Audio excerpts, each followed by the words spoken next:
ऐके शरीर तरी एक, तरी वैसा भेद अनेक, हे प्रत्यक्षची देख प्रमाण तू. येथ कौमारत्व दिसे, मग तारुण्य ते भ्रंशे, परिदेहची न नाशे एकाकासवे. तैसी चैतन्याच्या ठाई ये शरीरांतरे होती जाती पाही, ऐसे जाणे तया नाही व्योमह दुःख. प्रस्तुत प्राप्त समयी आजच्या या प्रवचन रूपी सेवेकरिता घेतलेल्या उभ्या गीतेतील अध्याय क्रमांक 2 अर्थात अध्याय क्रमांक 2 आणि या दुसऱ्या अध्यायातील या ठिकाणी ओवी क्रमांक 108, 109 आणि 110 अशा प्रकारे 13व्या श्लोकाच्या खाली जे त्या श्लोकाचं विश्लेषण केलेलं आहे, भाष्यत्व केलेलं आहे माऊलींनी, त्या ठिकाणी जाणीव करून देत असताना माऊली म्हणतात की माणसाचं आयुष्य जे आहे ते त्याच्या संपूर्ण आयुष्यामध्ये 3 प्रकार पाडलेले आहेत. 100 वर्ष जर आयुष्य असेल तर त्या 100 वर्षामध्ये 3 प्रकार पाडलेले आहेत. लहानपण आहे, तरुणपण आहे आणि वृद्धपण आहे, म्हातारपण आहे. बरं का? लहानपण एकदा माणसाचं सरलं की माणसाला तारुण्य येतंय, तरुणपण येतंय. तारुण्य माणसाचं सरलं की माणसाला वृद्धपण येतंय. ते आपोआप येतंय, त्यासाठी काही बटन वगैरे काही ठेवलेलं नाही, काही ऑपरेट वगैरे करायची गरज लागत नाही. बरं का? पण मग या ठिकाणी भगवंत काय म्हणतात, माऊली काय म्हणतात, ऐके शरीर तरी एक, शरीर एकच आहे, परी वयसा भेद अनेक, वयामध्ये भेद अनेक आहेत. मग काय आहे, हे प्रत्यक्षची देख प्रमाण तू. काय म्हणतात माऊली, येथ कौमारत्व दिसे म्हणजेच कुमार अवस्था, मग ते तारुण्य ते भ्रंशे, मग त्याचं परिवर्तन कशामध्ये होतंय, तारुण्यामध्ये होतंय. परिदेहची न नाशे एकाकासवे, अर्थात लहानपणातून तरुणपणामध्ये गेला देह, तरुणपणातून वृद्धपणामध्ये गेला देह, शरीर बदलत नाही, शरीराची अवस्था बदलते. आलं लक्षात? शरीर बदलत नाही, शरीराची अवस्था बदलते. हे ज्याला कळतंय, काय म्हणतात, तैसी चैतन्याच्या ठाई, तसं भगवंत जो आहे, जीवात्मा जो आहे, तो एक देह सोडला की दुसऱ्या देहात जातो. जीवात्मा बदलत नाही, देह बदलतो. आलं का लक्षात? जीवात्मा बदलत नाही, देह बदलतो. जसं कुमार अवस्थेतून तारुण्य अवस्थेत जातो, तारुण्य अवस्थेतून वृद्ध अवस्थेत ज्या वेळेला जातो, फक्त अवस्था बदललेली असते, तसं जीवात्मा जो आहे तो शरीर बदलतो, जीवात्मा बदलत नाही. हे ज्ञान ज्याला प्राप्त झालं तो कुठल्याही प्रकारच्या भ्रमामध्ये राहत नाही. किती साधा आणि सोपं आहे बघा. हे ज्ञान ज्याला झालं तो कुठल्याही प्रकारच्या भ्रमामध्ये राहत नाही. असो, ओवीवर अर्थपूजा बांधण्याआधीच्या निमित्तानं या ठिकाणी आपण ही प्रवचन सेवा आयोजित केलेली आहे. या आपल्या मुर्हे गावातील आपल्या सर्वांचे बाबा, अर्थात या जाधव परिवाराचे पिताश्री, जाधव परिवाराचे बाबा कैलासवासी गोविंद गोमा जाधव, बाबांचा रविवार दिनांक 29 डिसेंबर 2024 रोजी वृद्धापकाळाने निधन झालं. बरं का? आणि त्यांच्या उत्तर रात्रीनिमित्त या ठिकाणी आपण ही प्रवचन सेवा आयोजित केलेली आहे. खरं तर बघा, भगवंताने माणसाला आयुष्य दिलेलं आहे, प्रत्येकाला वेगवेगळं दिलेलं आहे, सारखंच आयुष्य दिलेलं नाही, प्रत्येकाला वेगवेगळं आयुष्य दिलेलं आहे.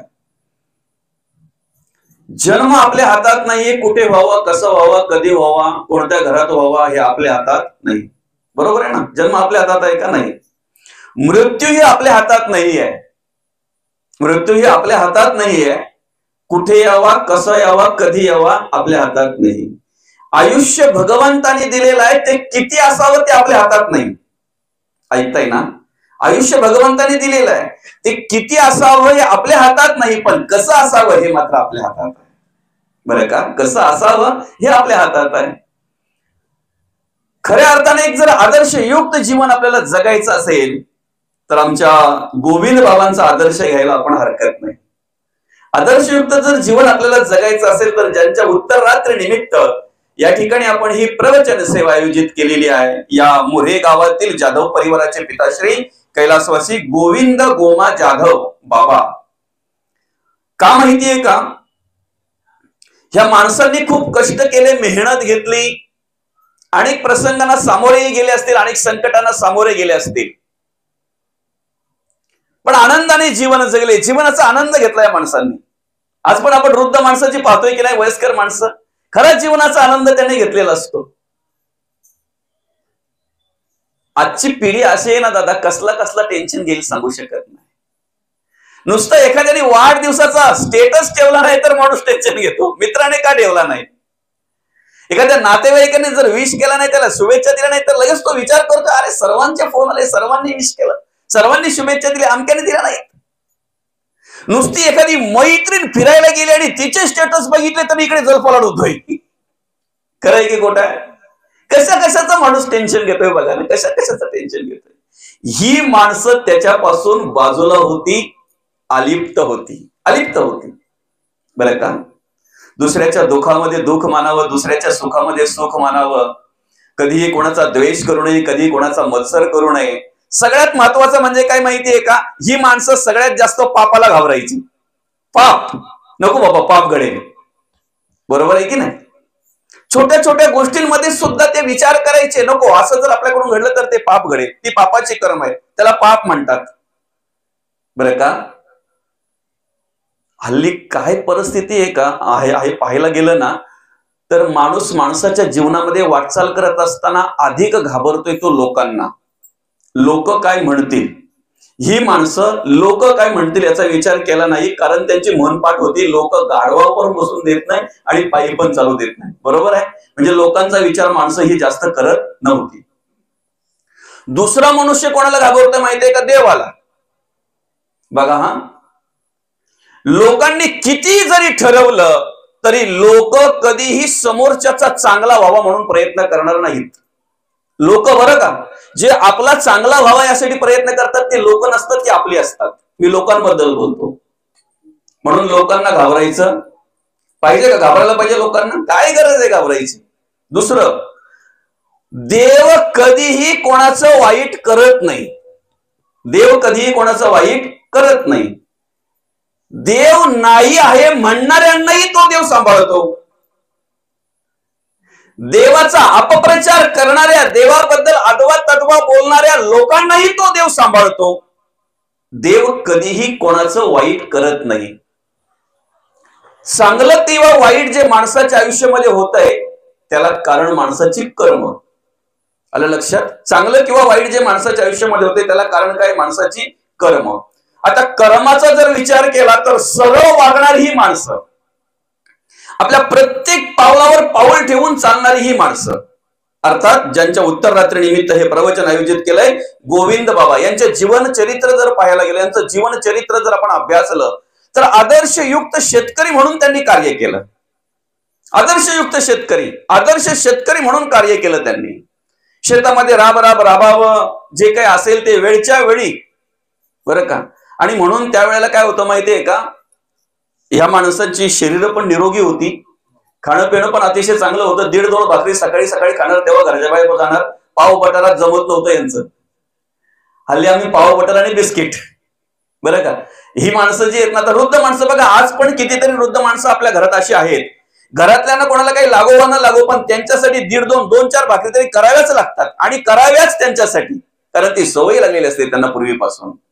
1-1.5 भाकर खाल्ली, 1.5-2 भाकरी खाल्ल्या ना बाबाने की बाबाचा अख्खा दिवस काही टेन्शन नसतो मग, पण ती लागते. बरं का, राबली, मस्त घाम गाळला, कष्ट केले, मेहनत केली, कोणाचा द्वेष केला नाही, मत्सर केला नाही, तिरस्कार केला नाही, जेवढा आपल्या जीवनाचा आनंद घेता येईल तेवढा घेतला. आलं का लक्षात? त्यातही सर्वात महत्वाचं म्हणजे राजकीय क्षेत्रामध्ये नाविन्यात असणारे, अर्थातच राजकीय क्षेत्रामध्ये नाव लौकिक असलेलं असं हे घराणं मोरे परिवारातील जाधव परिवार, मोरे गावातील जाधव परिवार. राजकीय क्षेत्रामध्ये कार्य करत असताना 1996-97 पासून म्हणजे ज्या वेळेला अटल बिहारी वाजपेयी पंतप्रधान होते, बरोबर ना, त्यावेळेपासून जवळजवळ 10 वर्ष बाबांनी भिवंडी पंचायत समितीचं सभापतीपद भूषवलं, बरं का. आता बघा परिस्थिती काय असते. आज जर पाहायला गेलं तर खुर्चीसाठी बरंच काही चालतंय, पण त्यावेळेला आज जे करावं लागतंय ना, ते त्यावेळेला करावं लागत नव्हतं. आजचं राजकारण वेगळ्या प्रकारचं आहे, बाबांनी केलेलं राजकारण वेगळ्या प्रकारचं आहे. राजकारण कसं करावं याचं आदर्शयुक्त उदाहरण जर आपल्याला पाहायचं असेल तर आपले गोविंद बाबा जाधव, त्यांचा आदर्श घ्या. त्यांनी कशा प्रकारे राजकारण केलं, कोणाला दुखावलं नाही, कोणाला त्रास दिला नाही, आपल्याकडून कुठल्याही प्रकारे अधर्म होईल, अनितीने वागणं आपलं होईल असं कधीच त्यांच्याकडे घडलं नाही, कधीच नाही. अधर्माची कर्म कधी केली नाहीत, अनितीने वागले नाहीत. ते राजकारण केलं, त्यांनी शुद्ध राजकारण केलं. राजकारण करता करता अधिक करून त्यांनी समाजकारणाचा विचार केला, समाजाचा विचार केला.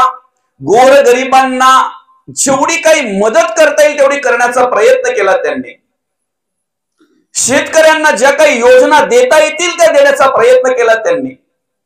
आपल्याकडून जेवढं चांगलं करता येईल तेवढं चांगलं करण्याचा प्रयत्न केला. म्हणून 1-2 वर्ष नाही, तब्बल 10 वर्ष त्यांनी या भिवंडी पंचायत समितीचं 10 वर्ष सभापती पद ते विराजमान होते, भोगलं त्यांनी ते पद, बरं का. त्या ठिकाणी कार्य करत असताना जेणेकरून राजकारण करता करता समाजकारण कशा प्रकारे करावं याचा विचार त्यांनी केला. लोकांना सहकार्य करण्याचं काम केलं, लोकांना मदत करण्याचं काम केलं, गोर गरीबाला अतिशय चांगल्या प्रकारे मदत केली. आडी अडचणी ज्याला असतील त्याच्या आडी अडचणी भागवण्याचं काम त्यांनी केलं, बाबांनी केलं, अतिशय चांगल्या प्रकारे केलं. आता ही ग्रामपंचायत जर पाहायला गेलं तर जवळजवळ 4-5 गावची ग्रामपंचायत आहे, बरं का. पुंडास, खालिंग, अवलोटा आणि मुढा, त्यात अजून एक कुठला तरी पाडा ऍड आहे, समाविष्ट आहे. अशा प्रकारे हा मोहाचा पाडा, बरोबर का. म्हणजे या 5 गावांची ही ग्रुप ग्रामपंचायत, या ग्रामपंचायतीचं सरपंच पद सुद्धा बाबांनी भूषवलेलं आहे. आलं का लक्षात. त्या ठिकाणी सुद्धा कार्य करत असताना जेणेकरून समाजाचा एकोपा कसा निर्माण होईल, बहुजन समाजामध्ये कार्य करत असताना आपल्या अनेक गोरगरिबांना कशा प्रकारे मदत करता येईल, सहकार्य करता येईल, अशा प्रकारचं कार्य बाबांनी केलं. त्याचप्रमाणे कुरुंद शेतकरी सेवा सोसायटीचे ते चेअरमन होते. त्याचप्रमाणे पडगा राईस मिल संघटनेचे ते सदस्य आजतागायत होते, आतापर्यंत होते. आतापर्यंत सदस्य पद त्यांनी भूषविलं, बरं का. हे सगळं काही कार्य करत असताना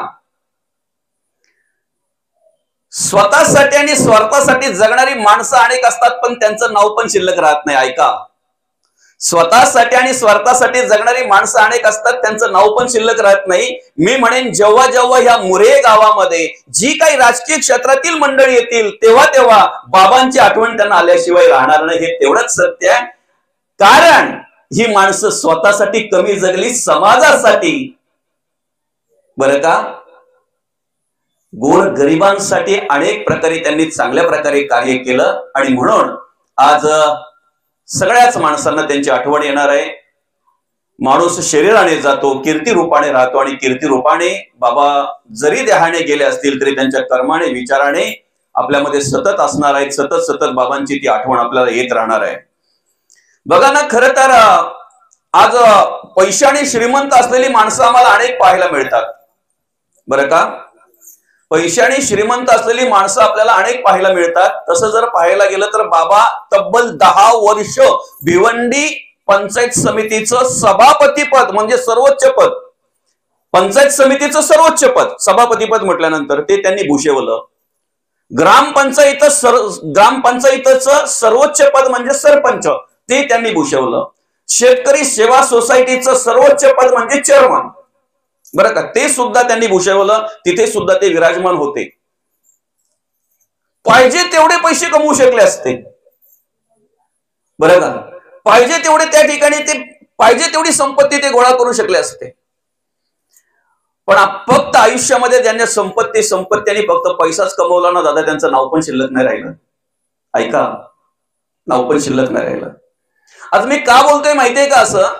बाबा राजकीय क्षेत्रामध्ये एवढ्या उच्च लेवलला असून सुद्धा समाजामध्ये चांगल्या प्रकारे त्यांनी कार्य केलं आणि विशेष म्हणजे आपल्या मुलांवर सुद्धा चांगल्या प्रकारे संस्कार केले. ते संस्कार आजच्या प्रवचनातून कळतात बरं का. बाबांच्या उत्तररात्री निमित्त प्रवचन आम्हाला ऐकायला मिळालं पाहिजे, प्रवचन श्रवण झालं पाहिजे, ही सद्बुद्धी आहे.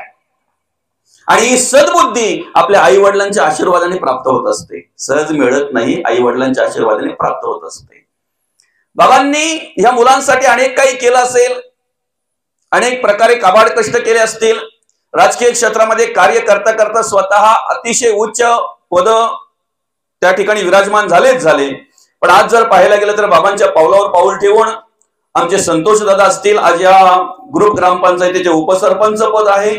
दीपक दादा असतील, शेतकरी सेवा सोसायटीचे ते सदस्य आहेत. त्याचप्रमाणे आमचे भरत दादा असतील, अतिशय चांगल्या प्रकारे ठाणे जिल्हा मध्यवर्ती सहकारी बँकेमध्ये ते सुद्धा काम करतायत. बाबांच्या पाश्चात आमच्या आईसाहेब असतील, त्याचप्रमाणे संतोष दादा, भरत दादा, दीपक दादा, आमच्या आईसाहेब मीराबाई आणि संगीताबाई, त्याचप्रमाणे हा संपूर्ण जाधव परिवार, संपूर्ण परिवाराला अतिशय चांगल्या प्रकारे प्रेम दिलं, संगोपन केलं, चांगल्या प्रकारचे सुसंस्कार केले बरं का. माझं म्हणणं मगाचं असं होतं की पैशाने श्रीमंत असलेली माणसं अनेक आम्हाला पाहायला मिळतात, पण विचाराने आणि मनाने श्रीमंत असणारी माणसं कमी पाहायला मिळतात. त्या कमी मध्ये बाबा आहेत. विचारानेही श्रीमंत आणि मनानेही श्रीमंत बरं का. आणि म्हणून अशा प्रकारे त्यांनी आपलं जीवन अतिशय चांगल्या प्रकारे या ठिकाणी जगले. अतिशय चांगल्या प्रकारे ते त्यांनी जीवनाचा आनंद घेतला. पुढे ऐका. आदर्श शेतकरी म्हणून बाबांनी काम केलं. राजकीय क्षेत्रामध्ये एक आदर्शयुक्त राजकीय कशा प्रकारे पुढारी असावा, आदर्शयुक्त पुढारी म्हणून त्यांनी काम केलं. जेव्हा जेव्हा राजकीय क्षेत्रातील माणसं या गावामध्ये येतील तेव्हा तेव्हा नक्कीच त्यांना बाबांची आठवण येईल. पण त्याच्या पुढे ऐका ना, आपल्या आयुष्यामध्ये सगळ्यात महत्वाचं जे असतंय, आपण आपला संसार प्रपंच करता करता, आपल्या मुलाबालांचं संगोपन करता करता माणसाने थोडं तरी धार्मिक कार्य करावं.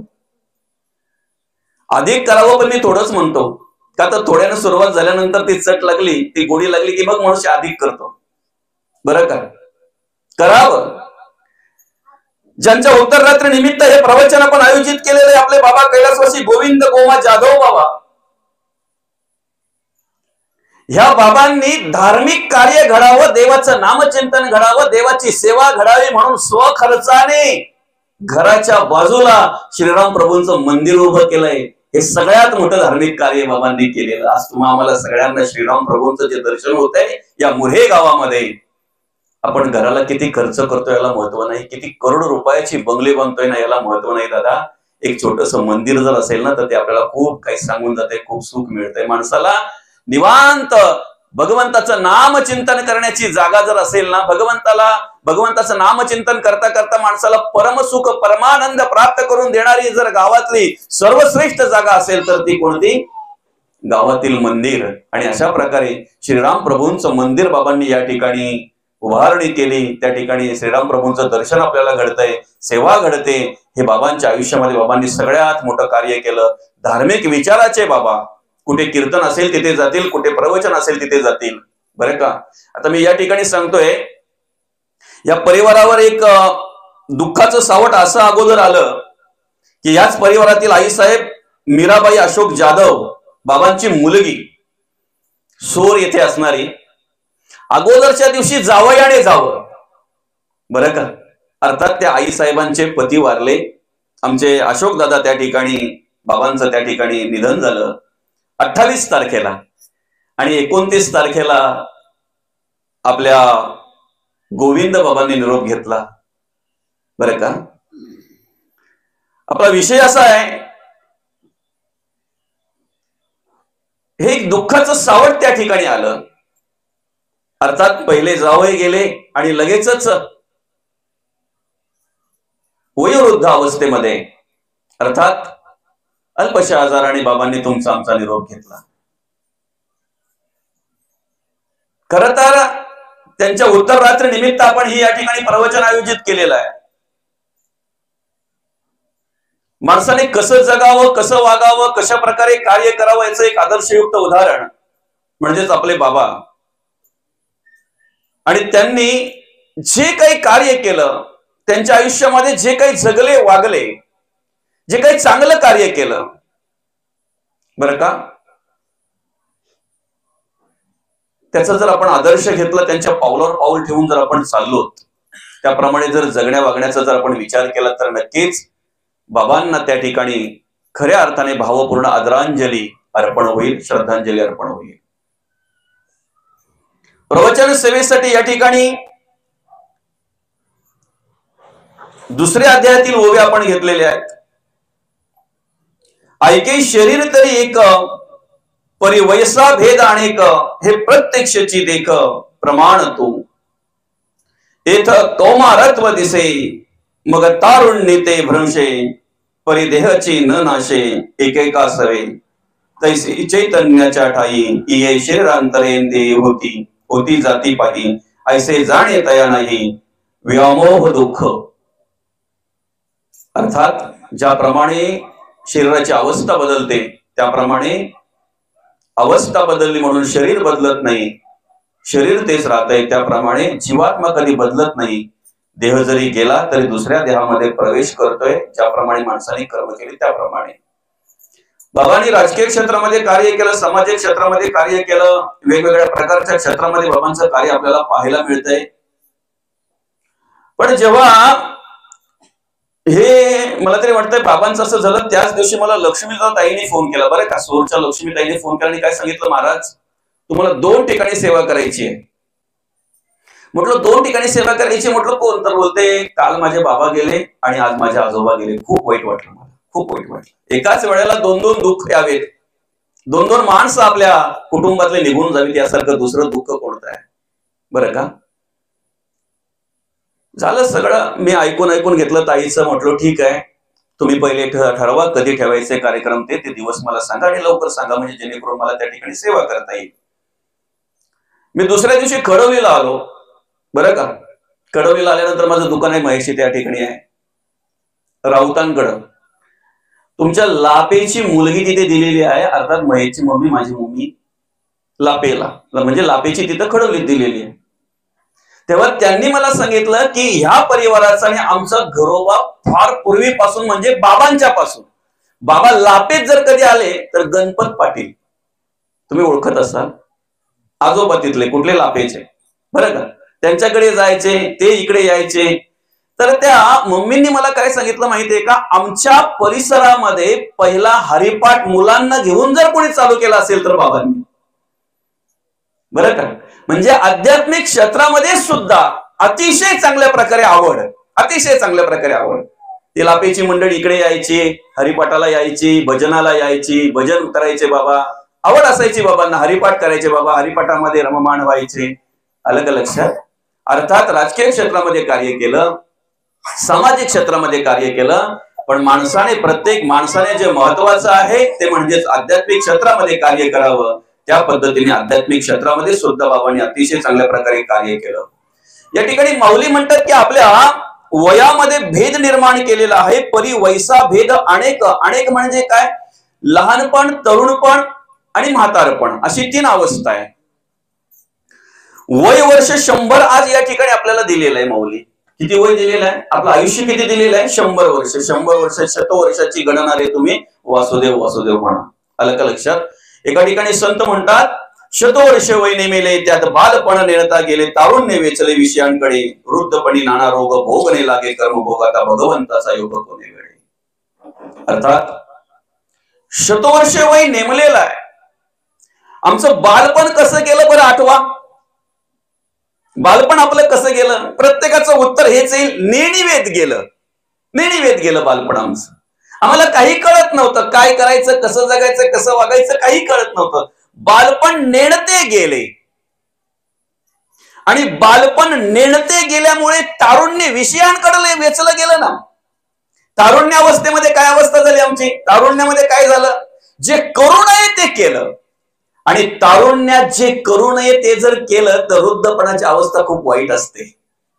ऐका, तारुण्यात जे करू नये ते जर केलं तर वृद्धपणाची अवस्था काय असते, खूप वाईट असते. मी बोलतोय ते कळते ना तुम्हाला, समजतंय ना? दिवसभर एवढी प्रामाणिक कर्म करा, ऐका, दिवसभर एवढी प्रामाणिक कर्म करा की रात्रीच्या वेळेला 2 घास खाल्ल्यानंतर तुम्ही गादीवर पडलात, घोंगडीवर पडलात की पोत्यावर पडलात, जिथे पडाल तिथं गार झोप लागली पाहिजे. रात्री जिथे झोपू, जिथे पडू तिथे गाढ झोप लागण्यासाठी आम्हाला काय करावं लागणार आहे, दिवसभर प्रामाणिकपणे कर्म करावे लागणार आहे. जो दिवसभर प्रामाणिक कर्म करतोय त्याला रात्रीचे झोपेच्या गोळ्या घ्यायची गरज नाही. अहो, आज या कलियुगामध्ये डॉक्टर हैराण आहेत. झोपेच्या गोळ्या देऊनही काही झोपेत नाहीत, उलट बोलतात आता तुला देऊ तरी काय, देऊ तरी काय, तुला झोपेच्या गोळ्या घेऊनही काहींना झोप लागत नाही. असो, तारुण्यामध्ये एवढं चांगलं जगा, एवढं उत्तम जगा, एवढी चांगल्या प्रकारची कर्म करा की वृद्धापकाळाची चिंता आपल्याला नाही करायला लागली पाहिजे. वृद्धापकाळाची चिंता आम्हाला मुळीच करायला लागली नाही पाहिजे. तुमचं भविष्यकाळ उत्तम असावं असं जर तुम्हाला वाटत असेल तर त्यासाठी वर्तमान काळामध्ये चांगले जगा, चांगले वागा. अर्थात तुमच्या सुनांनी तुम्हाला सांभाळावं असं वाटत असेल तर तुम्ही कोणाच्या तरी सून आहेत ना, काय कळतंय, ऐकताय ना तुम्ही? तुमच्या सुनांनी तुमची सेवा करावी असं जर वाटत असेल तर तुम्ही सासूची सेवा करायला पाहिजे ना. तुम्ही जर सासूची सेवा केली तर तुमच्या सुना तुमच्या सेवा करणार आहेत. आम्ही जर आई वडिलांची सेवा केली तर आमची मुलं आई वडील आमची सेवा करणार आहेत ना, त्यांचे आई वडील म्हणून. आम्ही जर आमचे आई वडील वृद्धाश्रमात नेऊन ठेवले तर आमची मुलं सुद्धा ते प्रयत्नातच असणार आहेत, ते शोधातच असणार आहेत की आम्हाला काय करायचंय पुढे. अर्थात 3 अवस्था आहेत, ऐका. बालपण, तरुणपण आणि वृद्धपण. बालपणामध्ये आम्ही काय करायचं माहितीये का, बालपण हे संस्काराने शोभतय माऊली. बालपणी काय करायचंय, मुलांवर आम्ही संस्कार करायचे आहेत. असं म्हणतात, मडक्याची माती जोपर्यंत ओली आहे तोपर्यंत त्याला आकार देता येतो. बरोबर आहे? माती जर सुकली तर आकार देता येत नाही, आणि सुकलेल्या मडक्याला जर आकार द्यायचा प्रयत्न केला तर तडा गेल्याशिवाय राहत नाहीत. बरोबर आहे का? पूर्वी आपल्या गावखेड्यावर माणसं बांबूचं काम करायची बघा, टोकराचं, बांबूच्या त्या चिंबी बिंबी करायच्या. बरोबर आहे का? आणि त्याच्यापासून टोपला बनवायचा, सूप बनवायचा, इरणी बनवायची. आताच्या पोरांना विचारा इरणी कशाला बोलतात. तुम्हाला माहित असेल ना इरणी, तुम्ही तर डोक्यावर पण घेतली असतील आई. बरोबर आहे की ना? इरणी बनवायची. त्या बांबूच्या काम करणाऱ्या बाबांना विचारा, बाबा हा बांबू जर सुकला तर तुम्ही चिंबी काढून त्याच्या टोकरं बनवाल का, त्याच्या टोपल्या बनवाल का तुम्ही? बांबू सुकल्यानंतर त्याला आकार देता येत नाही, त्याला तडा जातात, चिरा जातात, वेगवेगळ्या प्रकारे तो तुटला जातो, कडक होतो. तसं आम्ही जोपर्यंत लहान आहे ना तोपर्यंत आम्हाला संस्कार करायचे आहेत, शिकवायचं आहे. लहानपणीच माणूस घडला जातो, लहानपणीच मनुष्य शिकला जातो. तुम्ही लहानपणी जी मुलांवर संस्कार कराल ना तशीच कर्म तुम्हाला त्यांच्याकडे तारुण्यात पाहायला मिळतील. आलं लक्षात? तुम्हाला तुमच्या वृद्ध अवस्थेत तुम्हाला मुलांनी सांभाळावं असं वाटत असेल तर त्यांच्यासाठी पैसा कमवता कमवता संस्कार पण निर्माण करा, त्यांच्यावर संस्कार करा. कारण संस्कारे ज्ञान उच्चते. लहानपण आमचं संस्कारांनी शोभत आहे, आणि लहानपणी जर चांगल्या प्रकारचे संस्कार झाले, आज बघा ना काय अवस्था आहे. 2-2, 3-3 वर्षाची मुलं ज्यांना काहीही कळत नाही ना, मोबाईल दिल्याशिवाय गप्प बसत नाहीत. आजची आई सुद्धा काय करते माहितीये का, मुलगा जर रडायला लागला ना तर मोबाईल देऊन गप्प बसतोय म्हणून त्याच्या हातात मोबाईल देते आणि काम करते बिनधास्त. पण तिला माहित नाही याचा दुष्परिणाम पुढे काय आहे, काही दुष्परिणाम आहे याचं माहित नाही तिला. त्याचा वापर योग्य तो झाला पाहिजे, चांगल्यासाठी झाला पाहिजे, बरं का? एवढ्या लहानपणापासून जर आमची मुलं एवढी वेडी असतील की जेवायला सुद्धा त्यांना मोबाईल लागतो. मोबाईल एकीकडे पाहतील तेव्हा जेवतील. तुम्ही अन्न खाताना जे पाहताना ते अन्नातून तुमच्या मनात उतरलं जात आहे. ऐका, तुम्ही अन्न बनवताना ज्या थिंकिंग मध्ये, ज्या विचारामध्ये बनवताना ते विचार त्या अन्नामध्ये उतरले जातात. हे 100% सत्य आहे. बघा ना, आपल्या घरातल्या माणसांनी खूप जेवावं, मस्त मनापासून जेवावं असं आपल्याला वाटतंय ना, त्यावेळेला आपण काय करतो माहितीये का? घरात असतील तेवढे मसाले वेगवेगळ्या प्रकारचे त्या भाजीमध्ये वापरतो. का? चांगल्या प्रकारची रुची, चांगल्या प्रकारे चविष्ट झाली पाहिजे भाजी. पण खायला बसल्यानंतर बसणाऱ्या 10 पैकी 2 तरी नावं ठेवतातच ना. काय ठेवतातच ना. तुम्ही कधी तीर्थाला गेलेत का? ज्या ठिकाणी अन्न क्षेत्र घडलं जाते, अन्न क्षेत्र असतंय, त्या ठिकाणी गेलेत कधी? तिथलं अन्न घेतलंय तुम्ही? तीर्थाचं अन्न काय असतंय तिथे? भात असतंय आणि कसली तरी आमटी किंवा कसला तरी सांबार असतंय माऊली, बरोबर आहे का नाही? पण कसा जेवतो माणूस? कसा जेवतो?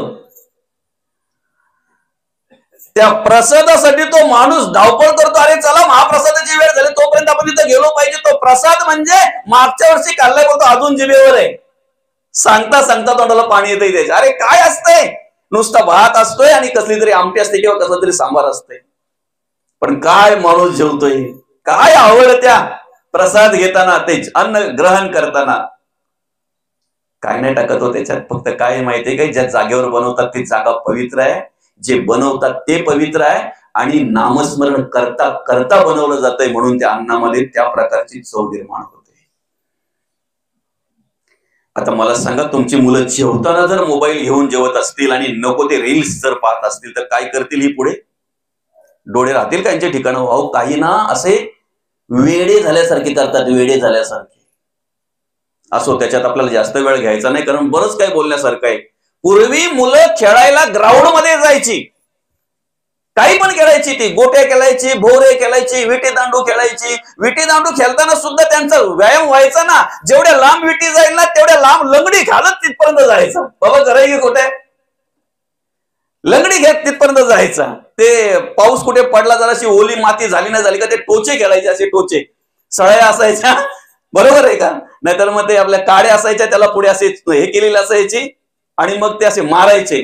जोपर्यंत ते पडत नाही तोपर्यंत जायचं आणि ज्याच्यावरती वेळ आली असेल ना तो तिथपर्यंत लंगडत लंगडत लंगडत तिथपर्यंत जायचा. व्यायाम व्हायचा ना. बॉल बॅट खेळायचे, कबड्डी खेळायचे, ऐके ना. बघा ना, भरपूर काही मैदानी खेळ खेळायची पोरं. त्यावेळेला ती पोरं पण कशी असायची अगदी. आता जे शाळेत चक्कर येऊन पडतात, शाळेत चक्कर येऊन पडतात, काही निमित्त नसतंय, काही निमित्त नसतंय. आमची मुलं आजही मैदानात जातात, पण मैदानात जाऊन मोबाईलवर गेम खेळतात. आमची मुलं आजही मैदानामध्ये बसलेली दिसतात, पण मैदानात जाऊन मोबाईलवर रील्स पाहतात. काय होईल परिणाम यांच्यावर सांगा ना तुम्ही. आता काय होईल? विषय असा आहे की या ठिकाणी माऊली म्हणतात, तुमच्या आयुष्याचे 3 भाग पडलेले आहेत: लहानपण, तरुणपण आणि म्हातारपण. तुमचं लहानपण जे आहे ना ते संस्काराने शोभतय. ऐका, लहानपणीच संस्कार करायचे आहेत. ज्याला लहानपणी संस्कार करता आले नाहीत ना, हात जोडून विनंती करतो तुम्हाला, रात्रीच्या वेळी जेव्हा तुम्ही सगळे एकत्र जेवायला बसताना त्यावेळेला टीव्ही बंद ठेवा. आपल्या मुलांशी बोलण्याची वेळ तीच आहे. आपल्याला टाइम कुठे भेटतो? तो बाप बिचारा सकाळी शिदोरी घेऊन बाहेर पडला की संध्याकाळी घरी येतो, आंघोळ वगैरे केली की कधी जेवायला मिळते असं त्याला वाटतंय. जेवतानाच आपण एकत्र बसतोय. ती पण शिस्त असेल तर, नाही तर कोण आला कोण गेला, कधी खाल्ला काय झालं काही पत्ताच नाही काही घरांमध्ये. असं नका दादा, एकत्र बसा. एकत्र बसल्यानंतर विचार विनिमय करा, त्या मुलांशी बोला, त्यांना काय हवं काय नको आहे. कधीतरी मुलाचा मित्र म्हणून त्याच्या खांद्यावर हात ठेवून त्याच्या जवळ जाऊन त्याला बोला.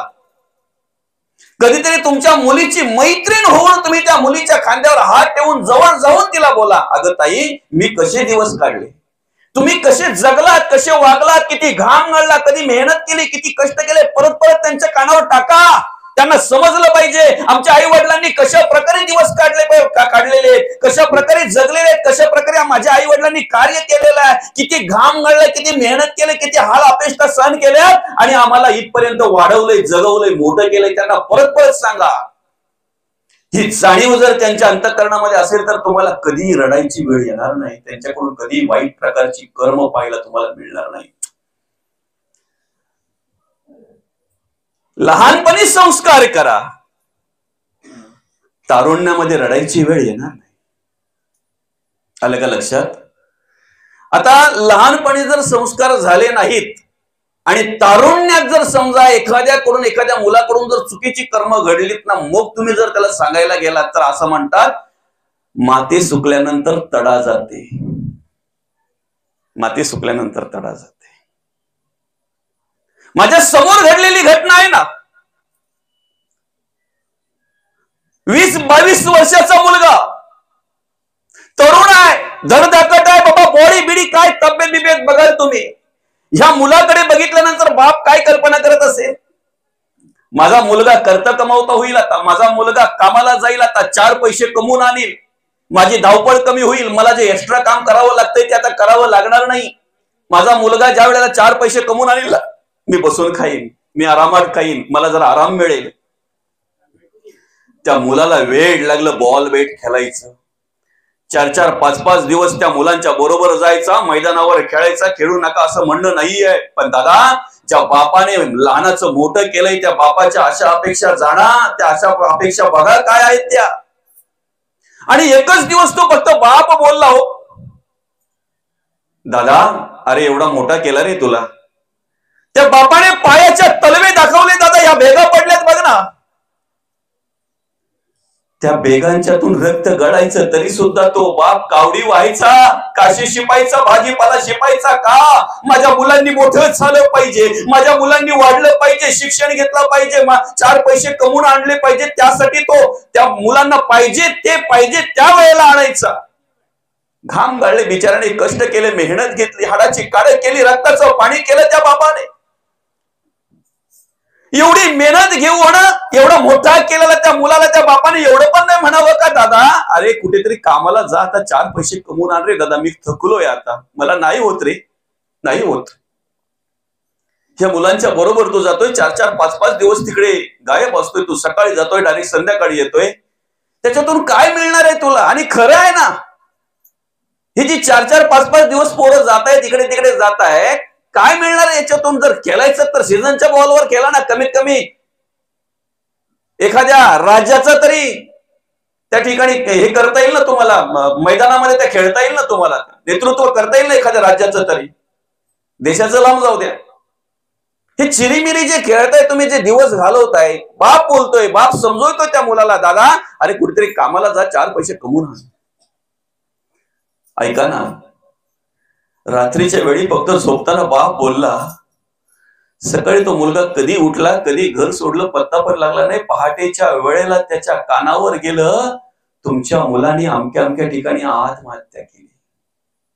घडलेली हकीकत आहे, पुराणातली गोष्ट नाही दादा, इतिहास नाही, पूर्वीचं काय पुराणातली गोष्ट नाहीये दादा, घडलेली सत्य, घडलेली हकीकत आहे.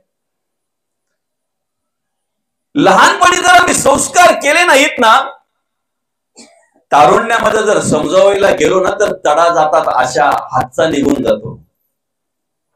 म्हणून संस्कार लहानपणामध्ये घडले पाहिजेत, लहानपण संस्काराने शोभतय. आता ऐका, तारुण्य आमचं त्यागाने शोभतय, तारुण्य त्यागाने शोभतय आमचं. बाबा काय वय आहे तुमचं? साधारणतः 65 वय आहे, बरोबर आहे. आज पण मला झोपवाल तुम्ही जर चांगले मी लागला तर, धडधाकट आहात, मस्त अगदी व्यवस्थित आहात, बरोबर. आज 65 वय आहे तुमचं, म्हणजे आमच्या दृष्टीने उतार व्हायला सुरुवात झाली. एक सांगायची रीत म्हटल्यानंतर, भगवंतांनी तुम्हाला मस्त शरीरयष्टी दिलेली आहे, तेज आहे, हरिभक्त परायण आहेत, माळकरी आहात, देवाचं कार्य करताय, धर्माचं कार्य करताय. 65 वयापर्यंत, 25 वर्षापासून 65 वयापर्यंत तुम्हाला कोणी आग्रह केलाच नाही का? खरं सांगा. तुमचे मित्र काय आहेत? आहेत ना, मित्रांमध्ये जात असाल ना, जात असाल ना, कधीतरी आग्रह केला असेल ना बाबांना, पण त्याग केला म्हणून ते आज माझ्या समोर बसले. ऐका, तारुण्य आमचं त्यागाने शोभतय. तो त्याग योग्य वेळी करता आला पाहिजे. आज ट्रेनमध्ये जरी मनुष्य असला ना, ट्रेनमध्ये तरी चुना मागायला अख्खा डबा फिरतोय. त्याला माहिती नाही कोण खाते की नाही खाते, ते गप्प बसू देत नाहीत ते. तारुण्यात त्याग करा या गोष्टींचा, ज्याच्याने आमचं आयुष्य बर्बाद होतंय, उद्ध्वस्त होतंय, मुलं बाळ रस्त्यावर येत आहेत. कित्येकांची घरं उद्ध्वस्त झाली, घराचं स्मशान झालंय कित्येकांच्या. का ते व्यसन करतोय आम्ही? का ती आवड आमच्या अंतःकरणामध्ये निर्माण होत आहे? का ते व्यसन आम्हाला सुटत नाही? तारुण्य हे त्यागाने शोभत आहे. त्याग घडला पाहिजे, त्याग केला पाहिजे. ऐका ना, अमेरिकेमध्ये विवेकानंदांचं भाषण सुरू होतं. ते भाषण सुरू असताना त्यांचं ते वक्तृत्व, त्यांचं ते बोलणं, त्यांचं ते तारुण्य, तो गोंडस चेहरा आणि ती सुंदरता बघितल्यानंतर तो कार्यक्रम संपल्यावर एक मुलगी त्यांच्या समोर आली, हात जोडले तिने. ऐकता का? म्हणजे तुमच्याशी मला लग्न करायचं आहे. विवेकानंद म्हणतात का? कशासाठी? तुमचं वक्तृत्व, तुमचं बोलणं, तुमचं तारुण्य, तुमचा तो गोंडस चेहरा, तुमचं ते सुंदरता, तुमचं रूप बघितल्यानंतर मला असं वाटतंय तुमच्या सारखाच मुलगा माझ्या पोटी जन्माला यावा. हात जोडले विवेकानंदांनी काय सांगितलं? माझ्या सारखाच मुलगा तुमच्या पोटी जन्माला यावा असं वाटतंय ना, आता मी तुमचा मुलगाच आहे असं समजा ना आई साहेब. त्याग कशाला म्हणतात? त्याग कशाला म्हणतात? जगद्गुरु तुकोबांकडे एक मंजिरी नावाची वेशी आली. बरंच काही चालं चुलं करून, ते बरंच रंगरंगोटी करून आलेली, वेगळ्या प्रकारचे हावभाव तिचे चालू होते. तिचे ते हावभाव बघितल्यानंतर एक रस्त्यातून वृद्ध एक अतिशय गलित गात्र झालेली, अर्थात चालता येत नाही, बोलता येत नाही, सर्वांगातून पू गळतय, दुर्गंधी सुटलेली आहे त्या देहाला, त्या शरीराला. अशा अवस्थेमध्ये धडपडत धडपडत एक वृद्ध चालली होती. तिच्याकडे बोट दाखवलं जगद्गुरु तुकोबांनी. हे ताई, अगं हे आई, बघ ना, ती समोर चाललेली शरीर तुला दिसते का? काय अवस्था झालेली आहे तिची. मरण मागते ग देवाकडे, मृत्यू येत नाही. एवढ्या वेदना ती सहन करते. तिच्या जवळ कोणी उभं राहत नाही, दुर्गंधी सुटलेली तिच्या देहाला, शरीराला. तुला जर अशी अवस्था तुझ्या वृद्धपणात जर करून घ्यायची असेल तर हे धंदे कर, नाहीतर आजच्या आज हे विचार सोडून दे, ही कर्म सोडून दे. आत्मबोध झाला. त्याच ठिकाणी जगद्गुरु तुकोबांना नमस्कार केला, गुरु म्हणून नमस्कार केला, शिष्यत्व पत्करलं आणि त्याच दिवसापासून वाईट कर्माचा त्याग केला, वेशेमध्ये परिवर्तन केलं जगद्गुरु तुकोबांनी. तारुण्य आमचं त्यागाने शोभत आहे. तारुण्यात जर त्याग घडला ना तर आमच्या वृद्धपणाची चिंता आम्हाला नसते, बरं का. ज्यांच्या उत्तररात्री निमित्त या ठिकाणी आपण ही प्रवचन सेवा आयोजित केलेली, या मुरे गावातील जाधव परिवाराचे पिताश्री कैलासवासी गोविंद गोमा जाधव बाबांनी 86व्या वर्षी आपला निरोप घेतला. वयाच्या 86व्या वर्षी, 86 वर्ष या ठिकाणी बाबांनी कार्य केलं, बरं का. तारुण्यामध्ये अनेक गोष्टींचा त्याग केला म्हणून तर 86 वर्षापर्यंत त्यांना कार्य करता आलं ना. काय आज आपली अवस्था जरा बघा, स्वतःला शोधा, मग कळेल आपली काय अवस्था आहे ते. आपल्याला भरोसा आहे का? आपल्याला विश्वास आहे का या बाबांच्या वयापर्यंत आपण जाऊ? आहे? आमचं खाणं, आमचं जगणं, आमचं राहणं, आमचं उठणं बसणं, आमची विचार करण्याची पद्धत, याचा सगळा जर विचार केला ना असं वाटत नाही की तिथपर्यंत आपण पोहोचू म्हणून. 86 वर्ष बाबांनी या ठिकाणी कार्य केलं. 86 वर्ष आयुष्य जगले. काहीतरी तारुण्यामध्ये त्याग घडला असेल म्हणून वृद्धपणा आराम मध्ये व्यवस्थित आदर्श युक्त जीवन जगले ना ते. तारुण्यात त्याग घडला पाहिजे बरं का. हिंदवी स्वराज्य संस्थापक राजेश्वर छत्रपतींच्या पुढ्यात कल्याणच्या सुभेदाराची सून आणून उभी केली, नजराणा म्हणून पेश केली. आणि ज्या वेळेला हिंदवी स्वराज्य संस्थापक राजेश्वर छत्रपतींनी बघितलं, दोन्ही हात जोडल्याने महाराज म्हणतात, अशीच आमची माता असते सुंदर रूपवती, आम्ही सुंदर झालो असतो. चोली बंगडी देऊन खरा नारळाने ओटी भरून तिला परत पाठवली. याला त्याग म्हणतात, याला त्याग म्हणतात. तारुण्य आमचं त्यागाने शोभतंय. एखाद्या वेळेला एखादा मित्र आमच्या जवळ असेल, त्यावेळेला त्याने तंबाखू मळायला घेतल्यानंतर जास्त झाली म्हणून तो थोडी आम्हाला देईल ना, पण घ्यायची की नाही घ्यायचं ते आमच्या मनावर अवलंबून आहे ना. त्याला माहितीये जास्त झाली, आता याला दिली, 4 वेळा जर दिली तर पुढच्या वेळेला मला डबी आणायची पुढे बाळगायची गरज नाही, कारण याला सवय लागली का हाच बाळगणार आहे. सुरुवातीला तुम्ही व्यसन करत असता, नंतर व्यसन तुम्हाला करते. सुरुवातीला तुम्ही बाटली रिकामी करत असता, कारण तुम्ही बाटली पित असता, पण नंतर मात्र बाटली तुम्हाला पित असते. दादा, तारुण्यामध्ये त्याग घडला पाहिजे. आणि ज्यांनी ज्यांनी तारुण्यामध्ये त्याग केला ना, तारुण्यामध्ये ज्यांनी त्याग केला ना, त्यांचं वृद्धपण बघा, त्यांची ती पुढची अवस्था बघा काय आहे, काय आहे. खर तर ही महापुरुष जे आहेत, नेते जे आहेत, संत महात्मे जे आहेत, साधू पुरुष जे आहेत, हे जन्माला येतानाच त्यांचं नियोजन असतं. येण्याच्या आधीपासूनचं नियोजन असतं. जन्माला येण्याच्या आधीपासूनचं नियोजन असतंय. आम्हाला या सृष्टीवर गेल्यानंतर काय करायचंय, आमचा जन्म कशासाठी आहे, आम्ही काय करायचंय, आम्ही कसं जगायचंय, आम्ही कसं वागायचंय, आम्ही सुद्धा विचार करतोय ना. पण नको त्या गोष्टींचा मी विचार करत असतो, नको त्या गोष्टींचा विचार करत असतो बरं का. आमची मुलं जन्माला आल्यानंतर ती काय झाली पाहिजेत, त्यांनी काय केलं पाहिजे. पहिली गोष्ट म्हणजे मौली सांगू का तुम्हाला, मुलगा जन्माला येण्याच्या आधी आम्ही काय बोलतो माहितीये का, वंशाला दिवा पाहिजे. प्रत्येकाला वाटतंय की नाही, काय पाहिजे, वंशाला दिवा पाहिजे. काही दिवा जन्माला घालताना पंत्या विजवतात माहितीये.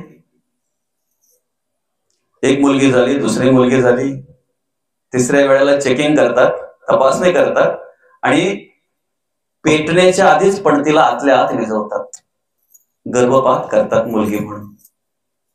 वंशाचा दिवा जन्माच्या घालण्याच्या नादामध्ये आम्ही पणत्या विजवतो, आम्हाला कळत नाही. कुठल्या रे लक्ष्मीचं पूजन करता तुम्ही, अरे माय माऊली. एखाद्या लक्ष्मीला येण्याच्या आधीच तुम्ही तिला जगण्याचा अधिकार नाही, तिला हे जग पाहण्याचा अधिकार नाहीये, तिने यावं नाही. तुमच्या आईने जर तुमच्या जन्माच्या वेळी जर हा विचार केला असता तर आपला जन्म झाला असता, आपण जग अनुभवलं असतो. आपल्या आईच्या जन्माच्या वेळी आपल्या आजोबांनी विचार केला असता तर आईच नसती, आपण तर लांबच. आज एवढं खेद वाटतंय ना माऊली. जी माय माऊली बिचारी आम्हाला 9 महिने 9 दिवस गर्भामध्ये वाढवते, घडवते, स्वतः श्वास घेतले त्याचा अर्धा श्वास आम्हाला देते, स्वतः अन्न खाते त्यातला काही रस आम्हाला देते नाले वाटून, स्वतःच्या जीवाचा विचार कमी करते, स्वतःच्या देहाचा विचार कमी करते, स्वतःच्या मौज मजा गरजा बाजूला ठेवते आणि आम्हाला वाढवते, घडवते, जन्म देते. कसा जन्म देते, मरणदायी यातना भोगून माई माऊली आम्हाला जन्म देते. हो, मरणदायी यातना भोगून स्वतःच्या जीवाचा विचार न करता बाळाला जन्म देते. अर्थात ती म्हणते, माझ्या जीवाचं काही झालं तरी चालेल, पण माझं बाळ जन्माला आलं पाहिजे. मरणदायी यातना देऊन जी आम्हाला माई माऊली जन्माला घालते, लहानाचं मोठं करते, तर हाताच्या फोडाप्रमाणे वागवते, वाढवते, तर हाताच्या फोडाप्रमाणे आमची काळजी घेते. आज तीच लक्ष्मी आम्हाला वृद्धाश्रमात पाहायला मिळते. किती अभागी होत आम्ही, किती अभागी आहोत. काय करतोय आम्ही. या ठिकाणी माऊली म्हणतायत, ऐके शरीर तरी एक, परी वैसा भेद अनेक, हे प्रत्यक्षाची देख प्रमाण तो. वयामध्ये भेद ठेवलेला आहे. लहानपण, तरुणपण आणि वृद्धपण, 4 अवस्था आहेत ना. पहिल्या वर्षापासून 25 वर्षापर्यंत ब्रह्मचारी आश्रमाचं पालन करावं, जोपर्यंत लग्न होत नाही तोपर्यंत. लग्न झाल्यानंतर 25 ते 50 वर्षापर्यंत गृहस्थ आश्रमाचं पालन करावं. 50 ते 75 वर्षापर्यंत वानप्रस्थ आश्रमाचं पालन करावं, घरात राहून वनात राहिल्यासारखं. कारण नातवंड आली आता. पुढचं जर आयुष्य मिळालंच 75च्या पुढे, ऐका, 75 वर्षाच्या पुढचं आयुष्य जर मिळालंच तर संन्यास आश्रम. घरात राहून काही गोष्टी डोळ्यात दिसतात न पाहिल्यासारख्या करायच्या, भगवंताचं नामचिंतन करायचं, जे मिळेल 2 घास ते खायचं आणि फक्त भगवंताचं नाम चिंतन करता करता करता करता आपलं आयुष्य व्यतीत करायचं. मी पुन्हा एकदा म्हणतोय, ज्यांच्या उत्तर रात्री निमित्त या ठिकाणी आपण ही प्रवचन सेवा आयोजित केलेली आहे, आपले बाबा, अर्थातच या जाधव परिवाराचे पिता श्री गोविंद बाबा, काय भाग्य असेल बाबांचं. बाबांच्या पश्चात आमचे संतोष दादा असतील, भरत दादा असतील, दीपक दादा असतील, मीराबाई आणि संगीताबाई, यांचं संगोपन केलं, यांना वाढवलं, घडवलं, यांची लग्न केली. ऐका, त्यांच्यावर चांगल्या प्रकारे संस्कार केले. पण बाबांचं मदभाग्य एवढं की नातवंडांच्यावर सुद्धा संस्कार करण्याचं भाग्य बाबांना लाभलं. ऐका ना, नातवंडांच्यावर सुद्धा संस्कार करण्याचं भाग्य बाबांना लाभलं. त्याच्या पुढे ऐका, पंतवंडांची लग्न बघितली बाबांनी. मला काही एवढी माहिती नाही, पण आता तुम्ही सांगा, सोरची जी आई आहे तिची मोठी मुलगी म्हणजे बाबांची नात, असं म्हणतात त्या ताईच्या मुलीचं लग्न झालंय. बरोबर आहे का? म्हणजे पंतवंडांचे लग्न सुद्धा बघण्याचं भाग्य बाबांना लाभलं ना. लाभलं की नाही? आता आपला आपण विचार करू, आपलं काय आहे? ह्या मोठ्या माणसांचे आशीर्वाद आपल्याला लाभावेत असं वाटत असेल ना, तर त्यांच्या आयुष्यामध्ये जी त्यांनी चांगली कर्म केली, उत्तम कर्म केली, स्वतःचा संसार सांभाळायला, पण स्वतःचा संसार सांभाळता सांभाळता सामाजिक कार्य केलं, सामाजिक कार्य करता करता राजकीय क्षेत्रामध्ये कार्य केलं, राजकीय क्षेत्रामध्ये कार्य करता करता गोर गरिबांना, आडी अडचणींना उपयोगी आले, आडी अडचणी जाणल्या, त्यांना मदत केली, शेतकऱ्यांना अनेक योजनांचा लाभ दिला. त्या ठिकाणी सभापती म्हणून कार्य करत असताना अनेकांना मदत केली, अनेकांच्या आडी अडचणी भागवल्या. सरपंच म्हणून कार्य करत असताना या ठिकाणी या ग्रुप ग्रामपंचायतीचं एक 5 गावाची सरपंच ग्रामपंचायत असताना सुद्धा सर्वांना प्रेम दिलं, सर्वांना जिव्हाळा दिला. अतिशय जर पाहायला गेलं तर एक पारदर्शक कार्य त्यांनी केलं, एक पारदर्शक राजकीय नेता म्हणून त्यांनी त्या ठिकाणी कार्य केलं. सेवा सोसायटीचं कार्य केलं, कुरुंद सेवा सोसायटी, त्याचप्रमाणे पडगा राईस मिलच्या संघटनेचे सदस्य पद त्यांनी अगदी शेवटच्या श्वासापर्यंत भूषविलं. आणि अशा प्रकारे कार्य करता करता आपल्या मुलांवर सुद्धा चांगल्या प्रकारे संस्कार केलं, मुलींवर चांगल्या प्रकारे संस्कार केले, नातवंडांच्यावर चांगल्या प्रकारे संस्कार केले, पतवंडांच्यावर सुद्धा चांगल्या प्रकारे संस्कार करण्याचं, त्यांना सुद्धा मार्गदर्शन करण्याचं भाग्य बाबांना लाभलं. खऱ्या अर्थाने लहानपणी त्यांच्यावर झालेले संस्कार, तारुण्यामध्ये त्यांच्याकडून घडलेला त्याग काही गोष्टींचा, आणि म्हणून वृद्ध अवस्थेत त्यांनी अतिशय चांगल्या प्रकारे राम राम म्हणता म्हणता या जगाचा निरोप घेतला. असं म्हणतात, बाबांच्या मुखामध्ये सतत सतत सतत भगवंताचं नामस्मरण असायचं, सतत भगवंताचं नामस्मरण असायचं. राम राम राम. दादा, या कलियुगामध्ये जर उद्धार करून घ्यायचा असेल ना, तर कलियुगी उद्धार हरीच्या नामे, कलियुगी उद्धार हरीच्या नामे. त्या हरीची जर ओळख घ्यायची असेल तर तो हरी कसा आहे, प्रत्येकाच्या आतमध्ये अंतःकरणामध्ये कार्य करतोय, आत्मा म्हणून तो आम्हाला सांभाळतोय, त्याची ओळख करून देत असताना इथे माऊली या ओव्यांमध्ये आपल्याला जाणीव करून देते. काय म्हणते माऊली? ज्यापर्यंत जसं काही माणसाचं वय बदललं की त्याची अवस्था बदलते, लहानपण, तरुणपण, वृद्धपण, अवस्था बदलली म्हणजे शरीर बदलत नाही, शरीराची अवस्था बदलते. तसं एखादा देहातून अंतरात्मा, जीवात्मा निघून गेला म्हणजे तो जीवात्मा बदलत नाही, जीवात्मा तोच असतो. त्या देहाने केलेल्या कर्माप्रमाणे त्याला पुढे काय ठेवलेले असते, गती ठेवलेली असते, त्याप्रमाणे पुढचे ते कार्य ठेवलेलं असतंय, त्याप्रमाणे पुढे त्या सगळे काही ज्या काय असतील त्या पद्धतीने तो पुढे कार्य करत असतो. आणि म्हणून खऱ्या अर्थाने बाबांनी या ठिकाणी अतिशय चांगल्या प्रकारे या गावावर प्रेम केलं, समाजावर प्रेम केलं, समाजातील काही